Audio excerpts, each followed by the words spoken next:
کیا سلسلہ ہے؟ اس ہڑتال پہ بات ہونی چاہیے کیونکہ لوگ کافی زیادہ اس سے متاثر ہو رہے ہیں. اچھا جب ہم چالان کی بات ہی کر رہے ہیں تو بہت ساری ایسی خلاف ورزیاں ہوتی ہیں جو دیکھ کے ہم بھی حیران ہو جاتے ہیں. اب کراچی کا علاقہ ہے ڈیفینس, وہاں پر آپ لوگ حیران ہو جائیں گے, یہ کوئی 16 سال کا نہیں, 15 سال کا نہیں, 11 یا 12 سال سے بھی کم عمر کا بچہ ہے, یہ بس چلا رہا ہے, گاڑی بھی نہیں چلا رہا, بس چلا رہا ہے. اور آپ اندازہ لگا سکتے ہیں بس بھی وہ جو ایک کراچی کی جو پرانی جو کمرشل بس ہے نا, جو ہوتی بڑی خطرناک سی ہے.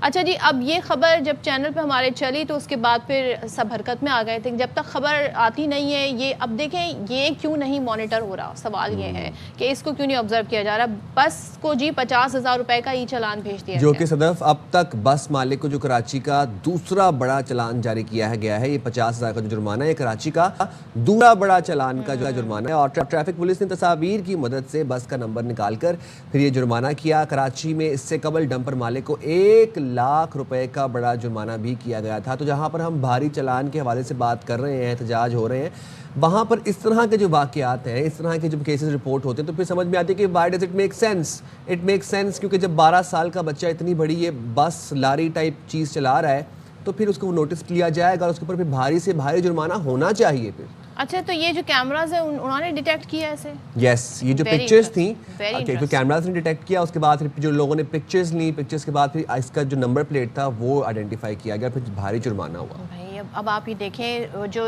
آئی ڈونٹ نو اس میں سفر کرا رہے ہیں وہ بھی خطرے میں, بچہ بھی خطرے میں. جو دیکھیں جرم ہے, بچہ چاہے بس چلائے, چاہے کم عمر بچہ لینڈ کروزر چلائے, چاہے کم عمر بچہ موٹر سائیکل چلائے, جرم کی نوعیت وہی ہے اور جرم وہی ہے اور اس کے اوپر پھر بھاری جرمانے بھی ہونے چاہیے. بالکل ایسے ہی ہونا چاہیے. بالکل. اچھا جی, کل ہم نے دیکھا سوشل میڈیا پر مشہور و معروف جو یوٹیوبر ہیں سعد الرحمان عرف ڈکی بھائی, ان کی ویڈیو, ان کا کافی دنوں سے کیس بھی چل رہا تھا جس کے بارے میں اپڈیٹ بھی آ رہی تھی. انہوں نے جو ان کے اوپر انویسٹیگیشن کے دوران جس طریقے سے ان سے انویسٹیگیشن کی گئی ہے اس سلوک کے بارے میں بتایا. اور ظاہر ہے اگر کوئی قانون کے حوالے سے بات کرے تو سمجھ نہیں آتا کہ قانون کی کس کتاب میں یہ طریقہ کار درج ہے جو ڈکی بھائی ہمیں بتا رہے ہیں. اب ان کی 3 مہینے بعد ضمانت تو ہو گئی ہے اور ان پر جو کیس تھا, ظاہر کیس ان پر یہ تھا جی جو بیٹنگ آئی تھنک جو ایپ ہوتی ہیں اس کے ذریعے انہوں نے منی لانڈرنگ کی. مگر جو کیس میں جو ڈیٹیل وہ ہمیں بتا رہے ہیں وہ انویسٹیگیشن میں ہمیں کہیں بھی نظر نہیں آ رہی. لیکن وہ بتا کیا رہے ہیں, ان کے ساتھ ہوا کیا, کس طرح کا سلوک کیا گیا, انہی کی زبانی سنتے ہیں. یوٹیوبر ڈکی بھائی نے اپنی گرفتاری سے رہائی تک کی کہانی سنا دی. ڈکی بھائی نے بتایا 16 اگست 2025 کو ملائیشیا جاتے ہوئے ایئرپورٹ سے گرفتار کیا گیا. ایئرپورٹ سے NCCI کے آفس منتقل کر دیا گیا. 16 اگست 2025 کو رات کے 9 بجے کے قریب ہماری فلائٹ ہوتی ہے. امیگریشن والے آتے ہیں, وہ کہتے ہیں کہ آ جائیں ہمارے ساتھ. ایئرپورٹ کے باہر NCCI کی ٹیم آئی ہوتی ہے, مجھے وہ ہتھکڑی لگاتے ہیں, میری گاڑی میں بٹھا دیتے ہیں. ڈکی بھائی نے بتایا میرا 23 دن کا ریمانڈ لیا گیا. انویسٹیگیشن میں پہلے 23 منٹ میں تمام جواب دے دیے تھے. NCCI کے اسسٹنٹ ڈائریکٹر شعیب ریاض نے پیسوں کی ڈیمانڈ کی. میرے بیلنس کے اکاؤنٹ سے 3,26,000 USDT اپنے اکاؤنٹ میں ٹرانسفر کرائے. اس نے میرے سے زبردستی 3,26,000 USDT جس کی PKR کے اندر ویلیو بنتی ہے 9 کروڑ پاکستانی روپیہ. اب جس اکاؤنٹ میں اس نے ٹرانسفر کیا وہ میرے IO اسسٹنٹ ڈائریکٹر شعیب ریاض صاحب کا اپنا پرسنل اکاؤنٹ. سعد رحمان عرف ڈکی بھائی نے بتایا ایڈیشنل ڈائریکٹر NCCI سرفراز چودھری اور دیگر افسران نے گالیاں دیں اور تشدد کا نشانہ بنایا. ماں بہن کی گالیاں وہ دیتا رہتا ہے. اس نے میرے منہ پہ بہت زور کا تھپڑ لگایا. میں بالکل چپ ہو کے ایسے منہ نیچے کر کے کھڑا ہو گیا. وہ ماری گیا جب تک اس کا دل نہیں بھرا. ڈکی بھائی نے بتایا رہائی کے لیے 8 کروڑ روپے کی ڈیمانڈ کی گئی. کہتا کہ تیرا جو مسئلہ ہے نا وہ 7-8 کے اندر حل ہو جائے گا. پہلے مجھے لگا کہ کوئی 7-8 لاکھ کی بات کر رہا ہے کہ کوئی 7-8 لاکھ کے اندر میرا مسئلہ حل ہو جائے گا. میں نے کہا 7-8 لاکھ؟ کہتا نہیں تو لاکھوں میں ہی رہی. میں نے کہا 7-8 کروڑ. کہتا تو اور. میری بیوی عروپ پر بھی FIR درج کرنے کی دھمکی دی گئی اور کہا کہ اگر چاہتے ہو FIR نہ کی جائے تو 1 کروڑ روپے دو. میری فیملی نے کسی سے ادھار لے کر 60 لاکھ روپے NCCI کے افسران کو دیے. ادھار لینا پڑا کہ پلیز ہماری ہیلپ کر دیں, ہمارا یہ مسئلہ ہے, ہمیں 60 لاکھ روپیہ ادھار چاہیے. انہوں نے 60 لاکھ روپیہ ہمیں کیش ارینج کر کے دیا. وہ کیش ہم نے ان لوگوں کو پہنچایا. میرا ریمانڈ مکمل ہونے کے بعد جوڈیشل کرنے کے لیے بھی میری فیملی سے 30 لاکھ روپے لیے گئے. 23 دن ریمانڈ کے بعد بھی انہوں نے 30 لاکھ روپیہ میری فیملی سے